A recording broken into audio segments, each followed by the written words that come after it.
টুনটুন মামা গেমিং ওয়ার্ল্ডে পা দিয়েছেন খুব বেশি দিন হয়নি, কিন্তু ওনার কনফিডেন্স দেখলে মনে হবে উনি জন্ম থেকেই হাতে গ্রেনেড আর M416 নিয়ে ঘুরছেন। একদিন মামা আমাদের স্কোয়াডে ঢুকেই বীরের মতো বললেন, শোন ভাতিজা, আজকে অ্যানিমেদের এমন দৌড়ানি দিমু, স্কোয়াড তো দূরের কথা, গেমের সার্ভারও ভয় পায়ে অফ হইয়া যাইব। আমরা তো মামার কথায় পুরো জোশ পেয়ে গেলাম। ল্যান্ড করলাম সোজা পিকে, চারদিকে ধুমধাম ফায়ার চলছে, আর মামা একটা কোপার থেকে কুড়িয়ে পাইলেন শুধু একটা জং ধরা পিস্তল আর একটা প্যান।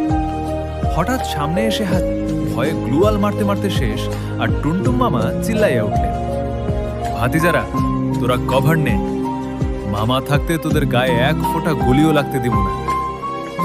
কথাটা শেষ হতে না হতেই মামা কড়াই হাতে নিয়ে অ্যানিমির দিকে দৌড় দিলেন।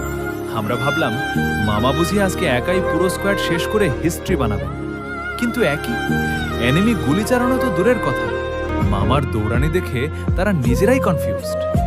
কিন্তু মামা এনিমির কাছে পৌঁছানোর আগেই ধুম, মামা কড়াই দিয়ে এনিমিকে মারতে গিয়া নিজেই নিজের প্যান্টে লাগানো গ্রেনেডের পিন খুলে ফেলছিলেন।